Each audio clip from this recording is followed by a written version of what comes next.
ਸਤਿ ਸ਼੍ਰੀ ਅਕਾਲ ਜੀ ਸਾਰਿਆਂ ਨੂੰ। ਤੁਹਾਡਾ ਸਵਾਗਤ ਸਾਡੇ YouTube channel chemistry with DK ਵਿੱਚ। ਸੋ ਅੱਜ ਅਸੀਂ ਆਪਣਾ ਜੋ ਬੇਸਿਕ ਚੈਪਟਰ ਹੈ ਬੇਸਿਕ ਕਨਸੈਪਟ ਆਫ ਕੈਮਿਸਟਰੀ, ਉਹਦੇ ਵਿੱਚ ਅਸੀਂ ਨਿਊ ਟੌਪਿਕ ਸਟਾਰਟ ਕਰਨ ਜਾ ਰਹੇ ਹਾਂ, fundamental units and drive units. So ਤੋਂ ਫਸਟ ਆਫ ਆਲ ਅਸੀਂ ਗੱਲ ਕਰਦੇ ਹਾਂ ਫੰਡਾਮੈਂਟਲ ਯੂਨਿਟਸ ਦੀ। ਦੇਖੋ, ਫੰਡਾਮੈਂਟਲ ਯੂਨਿਟਸ ਕੀ ਹੁੰਦੇ ਆ? ਉਹ ਵਾਲੇ ਯੂਨਿਟਸ ਜਿਹੜੇ ਕਿ ਬੇਸ ਹੋਵੇ। ਠੀਕ ਹੈ, ਹੁਣ ਕੋਈ ਵੀ ਚੀਜ਼ ਹੈ, ਜਿੱਦਾਂ ਮੰਨ ਲਓ ਅਸੀਂ ਆਪਣਾ ਕੋਈ ਮਕਾਨ ਜਾਂ ਘਰ ਬਣਾਉਣਾ ਹੈ ਨਾ, ਉਹਦੇ ਵਿੱਚ ਆਪਾਂ ਸਭ ਤੋਂ ਪਹਿਲੇ ਬੇਸਿਕ ਯੂਨਿਟਸ ਕੀ ਹੁੰਦੇ ਆ? ਸਾਡੀ ਇੱਟ ਹੁੰਦੀ ਆ। ਠੀਕ ਹੈ, ਆਪਾਂ ਬ੍ਰਿਕ ਯੂਜ਼ ਕਰ ਰਹੇ ਹਾਂ for the construction of hour house. ਠੀਕ ਹੈ, ਸੋ ਅਸੀਂ ਬ੍ਰਿਕ ਨੂੰ ਕੀ ਕਵਾਂਗੇ? ਇਹ ਫੰਡਾਮੈਂਟਲ ਸਾਡਾ ਯੂਨਿਟ ਹੈ, ਛੋਟੇ ਤੋਂ ਛੋਟਾ ਬੇਸ ਆ ਸਾਡਾ। ਠੀਕ ਹੈ, ਸੋ ਉਹਦੇ ਤੋਂ ਹੀ ਨਵੀਂ ਚੀਜ਼ ਬਣ ਰਹੀ ਹੈ। ਸੋ ਇਹਦੇ ਵਿੱਚ ਕੈਮਿਸਟਰੀ ਦੇ ਵਿੱਚ ਵੀ ਕੁਛ ਯੂਨਿਟਸ ਹੁੰਦੇ ਆ ਜੋ ਕਿ ਆਪਾਂ ਯੂਜ਼ ਕਰਦੇ ਹਾਂ ਆਪਣੇ ਡੇਲੀ ਲਾਈਫ ਦੇ ਵਿੱਚ ਸਾਰੇ ਕੁਆਂਟੀਟੀਜ਼ ਨੂੰ ਮੇਜ਼ਰ ਕਰਨ ਦੇ ਲਈ। ਸੋ ਉਹਨੂੰ ਅਸੀਂ ਕਵਾਂਗੇ that is fundamental units. So fundamental units are the basic units. ਠੀਕ ਹੈ, ਇਹ ਕਿਹੜੇ ਬੇਸਿਕ ਹੋ ਸਕਦੇ? ਜਿਵੇਂ ਕਿ ਮਾਸ, ਲੈਂਥ, ਟਾਈਮ। ਠੀਕ ਹੈ, ਮਾਸ ਹੋ ਸਕਦਾ, ਲੈਂਥ ਹੋ ਸਕਦੀ ਹੈ, ਟਾਈਮ। ਇਹ ਤਿੰਨ ਬੇਸਿਕ ਯੂਨਿਟਸ ਹੈ ਸਾਡੇ। ਠੀਕ ਹੈ, ਹੋਰ ਵੀ 7 ਬੇਸਿਕ ਯੂਨਿਟਸ ਹੈਗੇ ਆ। ਸੋ ਅਸੀਂ 3 ਬੇਸਿਕ ਯੂਨਿਟ ਬਾਰੇ ਪੜ੍ਹਦੇ ਹਾਂ। ਸਭ ਤੋਂ ਪਹਿਲੇ ਮਾਸ। ਮਾਸ ਕੀ ਹੈ? ਮਾਸ ਕੀ ਕੋਈ ਅਮਾਊਂਟ ਹੈਗੀ ਹੈ ਜਿਹੜੀ ਕਿ ਕਿਸੇ ਮੈਟਰ ਦੇ ਵਿੱਚ ਪ੍ਰੈਜ਼ੈਂਟ ਹੁੰਦੀ ਹੈ। ਠੀਕ ਹੈ, ਫੋਰ ਐਗਜ਼ਾਮਪਲ ਜਿਵੇਂ ਕਿ ਹਿਊਮਨ ਬੋਡੀ ਹੈ। ਠੀਕ ਹੈ, ਇਹਦੇ ਵਿੱਚ ਮਾਸ ਹੈਗਾ, ਜਿਹਦੇ ਕਰਕੇ ਉਹਦਾ ਮਤਲਬ ਸਾਡਾ ਜਿੱਦਾਂ ਮਾਸ ਦੇ ਵਿੱਚ ਅਸੀਂ ਕਹਿ ਸਕਦੇ ਹਾਂ ਸਾਡੇ ਵਿੱਚ ਸਕਿਨ ਹੈਗੀ ਆ, ਬੋਨਸ ਹੈਗੀਆਂ, ਮਸਲਸ ਹੈਗੇ ਆ, ਸਾਰੇ ਜਿਹੜੀ ਚੀਜ਼ਾਂ ਪ੍ਰੈਜ਼ੈਂਟ ਹੈਗੀਆਂ ਸਾਡੀ ਬੋਡੀ ਦੇ ਵਿੱਚ, ਉਹਦੇ ਕਰਕੇ ਸਾਡਾ ਜੋ ਹੈ ਮਾਸ ਬਣ ਰਿਹਾ। ਠੀਕ ਹੈ, ਸੋ ਅਮਾਊਂਟ ਆਫ ਮੈਟਰ ਮਤਲਬ ਜਿਸ ਚੀਜ਼ ਮੈਟਰ ਜੋ ਚੀਜ਼ਾਂ ਤੋਂ ਸਾਡਾ ਸਰੀਰ ਬਣ ਰਿਹਾ, ਬੋਡੀ ਸਾਡੀ ਕੰਸਟਰਕਟ ਹੋਈ ਹੈ, ਉਸ ਚੀਜ਼ ਨੂੰ ਅਸੀਂ ਕਹਾਂਗੇ ਉਹ ਕੀ ਸਾਡਾ ਮਾਸ ਹੈ। ਠੀਕ ਹੈ, ਇਸੇ ਤਰ੍ਹਾਂ ਵੇਟ। ਹੁਣ ਦੇਖੋ, ਵੇਟ ਔਰ ਮਾਸ 'ਚ ਡਿਫਰੈਂਸ ਕੀ ਹੈ? ਮਾਸ ਤਾਂ ਉਹ ਚੀਜ਼ ਹੈ ਨਾ ਜੋ ਸਾਡੇ ਬੋਡੀ ਦੇ ਵਿੱਚ ਪ੍ਰੈਜ਼ੈਂਟ ਹੈ, ਮੈਟਰ। ਬਟ ਜਿੱਦਾਂ ਕਿ ਐਗਜ਼ਾਮਪਲ ਕੱਲੀ ਹਿਊਮਨ ਬੋਡੀ ਨਹੀਂ ਹੈ, ਹੋਰ ਵੀ ਕਈ ਐਗਜ਼ਾਮਪਲਸ ਹੋ ਸਕਦੀਆਂ। ਮੈਂ ਸਿੰਪਲ ਐਗਜ਼ਾਮਪਲ ਤਾਂ ਦਿੱਤੀ ਕਿ ਤੁਹਾਨੂੰ ਈਜ਼ੀਲੀ ਸਮਝ ਆ ਸਕੇ। ਸੋ ਵੇਟ ਕੀ ਆ? Force exerted on object by pull of gravity. ਠੀਕ ਹੈ, ਮਤਲਬ ਕਿ ਗ੍ਰੈਵਿਟੀ ਮਤਲਬ ਇੱਕ ਖਿੱਚ ਹੈਗੀ ਆ ਸਾਡੀ ਬੋਡੀ ਨੂੰ ਕਿਸੇ ਆਬਜੈਕਟ ਦੇ ਦੁਆਰਾ, ਇੱਕ ਫੋਰਸ ਐਗਜ਼ਰਟ ਹੋ ਰਹੀ ਹੈ, ਇੱਕ ਬਲ ਲੱਗ ਰਿਹਾ ਹੈ ਜਿਹੜਾ ਸਾਡੀ ਬੋਡੀ ਨੂੰ ਖਿੱਚ ਰਿਹਾ। ਤੁਸੀਂ ਫੋਰ ਐਗਜ਼ਾਮਪਲ ਜਿਵੇਂ ਅਸੀਂ ਮੰਨ ਲਓ ਕੋਈ ਵੀ ਚੀਜ਼ ਨੂੰ ਅਸੀਂ ਉੱਪਰ ਉਛਾਲਦੇ ਹਾਂ, ਦੈਨ ਉਹ ਵਾਪਸ ਡਾਊਨਵਰਡ ਹੀ ਜਾਏਗੀ, ਉਹ ਕਦੀ ਵੀ ਅਪਵਰਡ ਨਹੀਂ ਹੋਏਗੀ। ਇਹਦਾ ਰੀਜ਼ਨ ਕੀ ਹੈ? ਕਿਉਂਕਿ ਸਾਡੀ ਜਿਹੜੀ ਅਰਥ ਹੈ ਉਹਦੇ ਵਿੱਚ ਕੀ ਹੈ, ਇੱਕ ਇਲੈਕਟ੍ਰੋਮੈਗਨੇਟ ਹੈ ਵੱਡੀ ਵਾਲੀ। ਠੀਕ ਹੈ, ਉਹ ਕੀ ਕਰ ਰਹੀ ਹੈ? ਸਾਨੂੰ ਡਾਊਨਵਰਡ ਜਿਹੜੀ ਹੈ ਅਟਰੈਕਟ ਕਰ ਰਹੀ ਹੈ। ਮਤਲਬ ਇੱਕ ਮੈਗਨੇਟ ਹੈ ਸਾਡੀ ਮਤਲਬ ਜੋ ਅਰਥ ਹੈ ਉਹਦੇ ਵਿੱਚ। ਸੋ ਇਸ ਕਰਕੇ ਹੀ ਸਾਡੀ ਜਿਹੜੀ ਵੀ ਕੋਈ ਵੀ ਆਬਜੈਕਟ ਹੈ ਸਾਡਾ ਉਹ ਡਾਊਨਵਰਡ ਹੀ ਹਮੇਸ਼ਾ ਜਾਏਗਾ। ਇਸ ਕਰਕੇ ਅਸੀਂ ਕਹਿ ਸਕਦੇ ਹਾਂ ਕਿ ਇੱਕ ਫੋਰਸ ਐਗਜ਼ਰਟ ਹੋ ਰਹੀ ਹੈ ਕਿਸੇ ਵੀ ਆਬਜੈਕਟ ਦੇ ਦੁਆਰਾ, ਕਿਸੇ ਵੀ ਆਬਜੈਕਟ ਨੂੰ ਡਾਊਨਵਰਡ ਲਿਆਉਣ ਦੇ ਲਈ ਇੱਕ ਫੋਰਸ ਐਗਜ਼ਰਟ ਹੋ ਰਹੀ ਹੈ, ਇੱਕ ਫੋਰਸ ਲੱਗ ਰਹੀ ਹੈ ਜਿਹੜੀ ਕਿ ਉਹਨੂੰ ਗ੍ਰੈਵਿਟੀ ਕਰਕੇ, ਗ੍ਰੈਵਿਟੀ ਕਿਹੜੀ ਹੋਏਗੀ? ਜੋ ਇਲੈਕਟ੍ਰੋਮੈਗਨੇਟ ਸਾਡੀ ਅਰਥ ਦੇ ਵਿੱਚ ਆ, ਉਹਦੀ ਗ੍ਰੈਵਿਟੀ, ਉਹਦੀ ਖਿੱਚ, ਉਹਨੂੰ ਅਸੀਂ ਕੀ ਕਹਾਂਗੇ? ਉਹ ਕੀ ਸਾਡਾ ਵੇਟ ਹੈ। ਠੀਕ ਹੈ, ਹੁਣ ਦੇਖੋ ਜਦੋਂ ਮੰਨ ਲਓ ਆਪਾਂ ਐਗਜ਼ਾਮਪਲ ਲੈਂਦੇ ਹਾਂ, ਜਿਵੇਂ ਕਿ ਆਪਾਂ ਹਿਲ ਸਟੇਸ਼ਨ 'ਚ ਜਾਂਦੇ ਹਾਂ ਨਾ, ਜਾਂ ਕਹਿ ਲਓ ਆਪਾਂ ਐਸਟਰੋਨਟ ਹੈ। ਠੀਕ ਹੈ, ਉਹ ਸਾਰੇ ਬਾਹਰ ਜਦੋਂ ਮੂਨ ਤੇ ਜਾਣ ਜਾਂ ਕੋਈ ਵੀ ਹੋਰ ਮਤਲਬ ਪਲੈਨਟ ਤੇ ਜਾਣਗੇ, ਤੁਸੀਂ ਦੇਖਿਓ ਉਹ ਹਵਾ ਦੇ ਵਿੱਚ ਮਤਲਬ ਫਲਾਈ ਕਰਦੇ ਆ। ਮਤਲਬ ਇਹਦਾ ਰੀਜ਼ਨ ਕੀ ਆ? ਕਿ ਉੱਥੇ ਜਾ ਕੇ ਸਾਡਾ ਮਾਸ ਜਿਹੜਾ ਉਹ ਘਟ ਜਾਏਗਾ, ਕਿ ਉੱਥੇ ਜਾ ਕੇ ਸਾਡੇ ਬੋਡੀ ਦੇ ਬੋਨਸ ਘਟ ਜਾਣਗੇ ਜਾਂ ਮਸਲਸ ਘਟ ਜਾਣਗੀਆਂ? ਨਹੀਂ, ਉੱਥੇ ਸਾਡਾ ਮਾਸ ਤਾਂ ਸੇਮ ਰਹਿੰਦਾ ਹੈ। ਬਟ ਜਿਹੜੀ ਫੋਰਸ ਆਫ ਅਟਰੈਕਸ਼ਨ ਸਾਡੀ ਅਰਥ ਤੇ ਉਹ ਸਾਨੂੰ ਮਿਲ ਰਹੀ ਸੀ, ਜਿਹੜੀ ਕਿ ਸਾਨੂੰ ਇੱਕ ਖਿੱਚ ਦੇ ਰਹੀ ਸੀ, ਉਹ ਕੀ ਹੋਏਗੀ? ਡਿਕਰੀਜ਼ ਹੋ ਜਾਂਦੀ ਹੈ, ਜਿਹਦੇ ਕਰਕੇ ਸਾਡਾ ਵੇਟ ਜਿਹੜਾ ਹੈ ਉਹ ਘਟ ਜਾਏਗਾ। ਬਟ ਸਾਡਾ ਮਾਸ ਕਦੇ ਵੀ ਡਿਕਰੀਜ਼ ਨਹੀਂ ਹੁੰਦਾ। ਇਹ ਵੀ ਇੱਕ ਕੀ ਹੈ? ਡੇਲੀ ਲਾਈਫ ਦੀ ਐਗਜ਼ਾਮਪਲ ਹੈ। ਠੀਕ ਹੈ, ਸੋ ਅਸੀਂ ਡਿਫਰੈਂਸ ਤੁਹਾਨੂੰ ਸਮਝ ਆ ਗਿਆ ਹੋਊਗਾ। ਮਾਸ ਕੀ ਹੈ? ਕਿ ਸਾਡੀ ਬੋਡੀ 'ਚ ਜੋ ਮੈਟਰ ਦੀ ਅਮਾਊਂਟ ਪ੍ਰੈਜ਼ੈਂਟ ਹੈ, ਤੇ ਸਾਡਾ ਵੇਟ ਕੀ ਹੈ? ਜਿਹੜੀ ਸਾਨੂੰ ਕੋਈ ਫੋਰਸ ਐਗਜ਼ਰਟ ਕਰ ਰਹੀ ਹੈ ਜਾਂ ਕਿਸੇ ਆਬਜੈਕਟ ਨੂੰ ਐਗਜ਼ਰਟ ਕਰਦੀ ਹੈ ਡਿਊ ਟੂ ਗ੍ਰੈਵਿਟੀ ਕਰਕੇ, ਕੋਈ ਅਰਥ ਦੀ ਖਿੱਚ ਕਰਕੇ, ਉਹਨੂੰ ਅਸੀਂ ਕਹਾਂਗੇ ਉਹ ਕੀ ਹੈ? ਵੇਟ ਹੈ। ਸੋ ਇਹ ਸਾਡੇ ਕੋਲ ਕਿੰਨੇ ਤਰ੍ਹਾਂ ਦੇ ਯੂਨਿਟਸ ਹੁੰਦੇ ਆ? ਐਸਏ ਯੂਨਿਟ ਹੁੰਦੇ ਆ ਸਿਸਟਮ ਇੰਟਰਨੈਸ਼ਨਲ, ਹੈ ਨਾ, ਔਰ ਸੀਜੀਐਸ ਯੂਨਿਟ ਹੁੰਦੇ ਆ। ਦੋ ਤਰ੍ਹਾਂ ਦੇ ਆਪਾਂ ਪੜ੍ਹਦੇ ਹਾਂ ਮੇਨਲੀ। ਸੋ ਐਸਆਈ ਯੂਨਿਟ ਜਿਹੜਾ ਆ ਉਹ ਇੱਕ ਜਿੱਦਾਂ ਮਾਸ ਦਾ ਉਹ ਵੀ ਅਲੱਗ ਯੂਨਿਟ ਹੋਏਗਾ, ਲੈਂਥ ਦਾ ਅਲੱਗ ਯੂਨਿਟ ਹੋਏਗਾ, ਔਰ ਸਾਡਾ ਟਾਈਮ ਆ ਉਹਦਾ ਅਲੱਗ ਯੂਨਿਟ ਹੋਏਗਾ। ਠੀਕ ਹੈ, ਅਗਰ ਅਸੀਂ ਮਾਸ ਦੀ ਗੱਲ ਕਰੀਏ ਜਾਂ ਵੇਟ ਦੀ ਗੱਲ ਕਰੀਏ, ਅਸੀਂ ਉਹਦਾ ਐਸਆਈ ਯੂਨਿਟ ਆਲਵੇਜ਼ ਕਿਲੋਗ੍ਰਾਮ ਲਿਖਦੇ ਹਾਂ।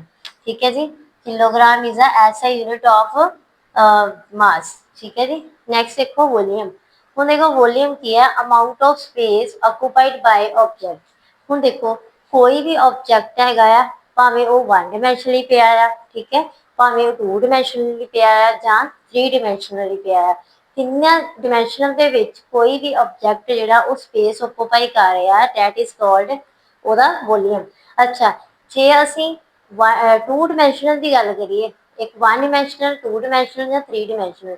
ਅਗਰ ਆਪਾਂ 2 ਡਿਮੈਂਸ਼ਨਲ ਦੀ ਗੱਲ ਕਰੀਏ ਇਹਦਾ ਮਤਲਬ ਸਾਡੇ ਦੋ ਪਲੇਨ ਹੋਣਗੇ, ਠੀਕ ਹੈ, ਮਤਲਬ ਅਸੀਂ ਤੀਜਾ ਪਾਸਾ ਨਹੀਂ ਦੇਖ ਸਕਦੇ। ਠੀਕ ਹੈ, ਮੰਨ ਲਓ ਮੈਂ ਇਹ ਬੁੱਕ ਲਈ ਹੈ, ਠੀਕ ਹੈ, ਹੁਣ ਦੇਖੋ ਇਹ ਵਾਲੀ ਹੈ ਮੇਰੀ ਨੋਟਬੁੱਕ, देयर इज ਇਹਦੀਆਂ 4 ਸਾਈਡਸ ਆ, ਠੀਕ ਹੈ। ਹੁਣ ਮੈਂ ਇਹਦੇ ਵਿੱਚ ਤੁਸੀਂ ਮੇਰੀ ਫਰੰਟ ਵਾਲੀ ਸਾਈਡ ਦੇਖ ਸਕਦੇ ਹੋ, ਕੋਰਨਰ ਵਾਲੀ ਸਾਈਡ ਦੇਖ ਸਕਦੇ ਹੋ, ਪਿਛਲੀ ਸਾਈਡ ਨਹੀਂ ਦੇਖ ਰਹੇ ਨਾ, ਠੀਕ ਹੈ, ਪਿਛਲੀ ਸਾਈਡ ਨਹੀਂ ਦੇਖ ਪਾ ਰਹੇ, ਇਹਦਾ ਮਤਲਬ ਇਹ ਬੁੱਕ ਕਾਹਦੇ ਵਿੱਚ ਹੈ 2 ਡਿਮੈਂਸ਼ਨਲ ਦੇ ਵਿੱਚ ਪਈ ਹੈ। ਹੁਣ ਇਸੇ ਤਰ੍ਹਾਂ ਅਗਲਾ ਸਾਡਾ ਜੇ ਮੰਨ ਲਓ ਕਿਸੇ ਚੀਜ਼ ਨੂੰ ਅਸੀਂ ਬੋਰਡ ਆ, ਬੋਰਡ ਦੀ ਵੀ ਆਪਾਂ ਕਿੰਨੀਆਂ ਡਿਮੈਂਸ਼ਨਸ ਹੈ 2 ਡਿਮੈਂਸ਼ਨਸ ਹੈ ਨਾ। ਤੇ ਕੋਈ ਚੀਜ਼ ਜਿਹੜੀ ਆ ਉਹ 3 ਡਿਮੈਂਸ਼ਨ ਦੇ ਵਿੱਚ ਪਈ ਹੈ, ਮਤਲਬ ਇੱਕ ਹਵਾ ਦੇ ਵਿੱਚ ਕਹਿ ਲਓ ਲਟਕ ਰਹੀ ਆ, ਉਹਦਾ ਇੱਕ ਥਰਡ ਵਾਲਾ ਕੋਆਰਡੀਨੇਟ ਵੀ ਜਿਹੜਾ ਉਹ ਪ੍ਰੈਜ਼ੈਂਟ ਹੋ ਰਿਹਾ, ਠੀਕ ਹੈ, ਮੈਂ ਬੈਲੂਨ ਕਹਿ ਲਓ ਹੈ ਨਾ, 3 ਡਿਮੈਂਸ਼ਨਲ ਹੀ ਆ, ਸਾਰੀਆਂ ਸਪੇਸਿਸ ਦੇ ਵਿੱਚ ਆ। ਜਿੱਦਾਂ ਮੰਨ ਲਓ ਬਾਕਸ ਹੋ ਗਿਆ ਕੋਈ ਹੈ ਨਾ, ਬਾਕਸ ਕਿਊਬ ਵਾਲਾ, ਠੀਕ ਹੈ, ਇਹ ਕੀ ਆ 3 ਡਿਮੈਂਸ਼ਨਲ। ਹੁਣ ਅਸੀਂ ਮੈਥੇਮੈਟਿਕਸ ਦੀ ਗੱਲ ਕਰ ਲਈਏ ਤਾਂ ਆਪਾਂ ਮੈਥੇਮੈਟਿਕਸ ਦੇ ਵਿੱਚ ਰੈਕਟੈਂਗਲ ਜੋ ਹੁੰਦੀ ਆ ਉਹਨੂੰ ਅਸੀਂ ਕਹਿੰਦੇ ਹਾਂ 2 ਡਿਮੈਂਸ਼ਨਲ। ਸੋ ਮੈਂ बुक की एग्जाम्पल नोटबुक की एग्जाम्पल दी वो की है 2 डिमेंशनल है। अगर मैं कोई बॉक्स ले ला दैन वो कि होएगा 3 डिमेंशनल, मतलब वो 3 डिमेंशनल्स जड़ियां होंदियां सामने वाली, उपर वाली, पिछे वाली नहीं सी है ना। सो ये की है 3 डिमेंशनल पिया होया। सो जे सानू 2 डिमेंशनल चीज़ की गल करते हैं, 2 डिमेंशनल ऑब्जेक्ट की गल करते हैं, दैन असी जो साडा लेंथ हैगी उन्होंने असी कहांगे कि इन दी फॉर्म ऑफ असी उन्होंने यूनिट साढ़े होंगे मीटर की स्केयर, क्योंकि वो 2 डिमेंशन यूज हो रही हैं, उन्होंने असी कहांगे in the form of area, ठीक है, मतलब length into length equal to area, मतलब एक लेंथ होएगी, ठीक है। हुण देखो मैथेमैटिकली देखिए आप, मैथेमैटिक्स देखिए आप, दैन अगर कोई चीज़ इस तरह है, ठीक है, पई हुई, असी कहांगे ये ओदी की है लेंथ है, ये की ओदी ब्रैथ है, ठीक है। ਇਹਦਾ मतलब ये सारी की सारी चीज़ की है 2 डिमेंशन ਦੇ ਵਿੱਚ ਪਈ ਹੋਈ है। अगर 2 डिमेंशन ਦੇ ਵਿੱਚ है दैन वो चीज़ की होएगी, फिर ਉਹਦੇ ਵਿੱਚ 2 ਲੈਂਥ ਹੋਣੀਆਂ, ਇੱਕ L ਵਾਲੀ ਇੱਕ D ਵਾਲੀ। ਸੋ ਇਹਨੂੰ ਅਸੀਂ ਇਹਨੂੰ ਵੀ ਆਪਾਂ ਮੀਟਰ 'ਚ ਕਹਿੰਦੇ ਆ, ਇਹਨੂੰ ਵੀ ਆਪਾਂ ਮੀਟਰ 'ਚ ਕਹਿੰਦੇ ਆ, दैन ਸਾਡੇ ਯੂਨਿਟ ਕੀ ਹੋਣਗੇ ਮੀਟਰ ਦੀ ਸਕੁਅਰ, ठीक है। ਹੁਣ मैं वॉल्यूम की गल कर रही, वॉल्यूम ਹੁੰਦਾ 3 डिमेंशन, अगर चीज़ 3 डिमेंशन ਦੇ ਵਿੱਚ ਆ दैन लेंथ भी होएगी, ठीक है। मान लो मैं क्यूब बनाई है, ठीक है, क्यूब की लेंथ भी हैगी, ਉਹਦੀ ब्रैथ भी हैगी, ठीक है, ਤੇ ਉਹਦੀ लेंथ ब्रैथ हाइट भी, ये हाइट कह लो, ਇਹਨੂੰ ब्रैथ कह लो, मतलब एच बी ਤੇ एल ਇਹ ਤਿੰਨੇ ਜਿਹੜੀਆਂ ਆ, ਤਿੰਨੇ ਜਿਹੜੇ ਕੋਆਰਡੀਨੇਟਸ ਹੈਗੇ ਆ। ਸੋ ਅਸੀਂ ਕਹਿ ਸਕਦੇ ਆ एक मीटर च लिखते हैं, दूसरे मीटर च लिखते हैं और तीसरे मीटर, दैन तिनों मिला के जो करते हैं एम दी क्यूब लिख देते हैं। सो एम दी क्यूब की है ये कि मतलब जो क्यूब 3 डिमेंशनल की गल करिए असं उदों वॉल्यूम की गल करते हैं। So volume in the form of की यूनिट है एम दी क्यूब, मतलब मीटर की क्यूब होंगे, ठीक है। सो मैं ऐसा यूनिट लिखा है मीटर की क्यूब, ठीक है, ओके जी। उस तो बाद नैक्सट देखो हूँ मैं गल कर जा रही हूँ ड्राइव यूनिट्स की। ड्राइव यूनिट्स की होंगे, ड्राइव यूनिट्स होंगे है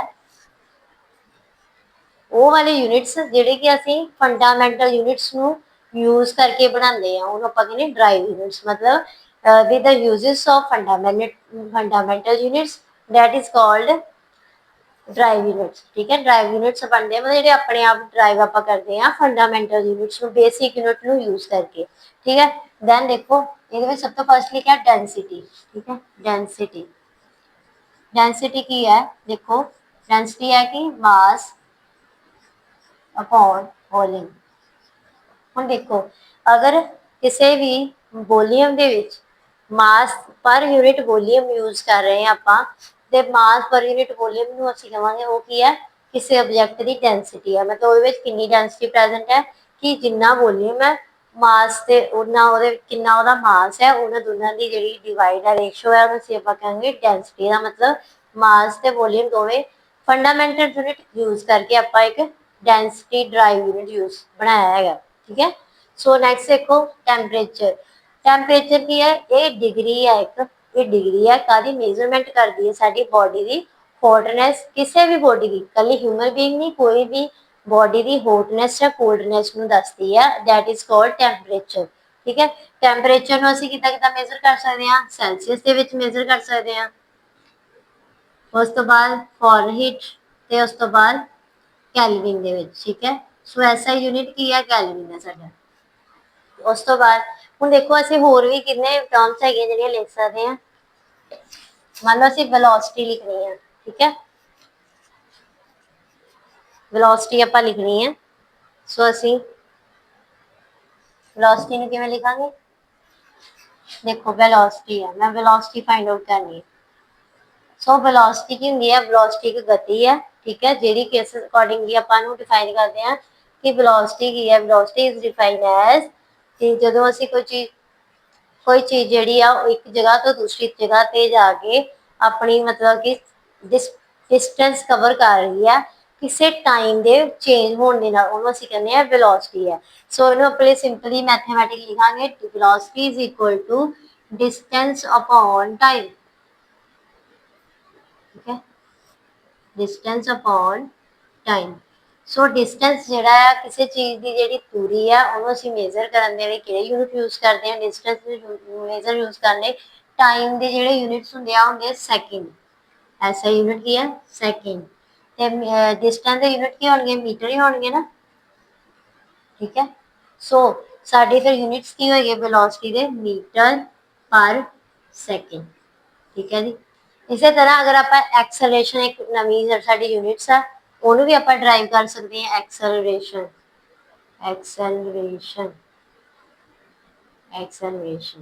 ਠੀਕ ਹੈ।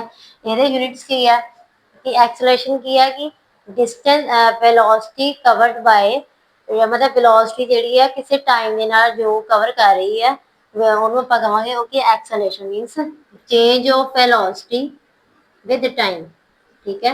वेलोसिटी ਦਾ ਬਦਲਾਵ ਆ ਰਿਹਾ ਵਿਦ ਟਾਈਮ ਦੇ ਨਾਲ, ਉਹਨੂੰ ਅਸੀਂ ਕਹਾਂਗੇ ਉਹ ਕੀ ਹੈ ਸਾਡੇ ਕੋਲ? ਐਕਸਲਰੇਸ਼ਨ। ਠੀਕ ਹੈ।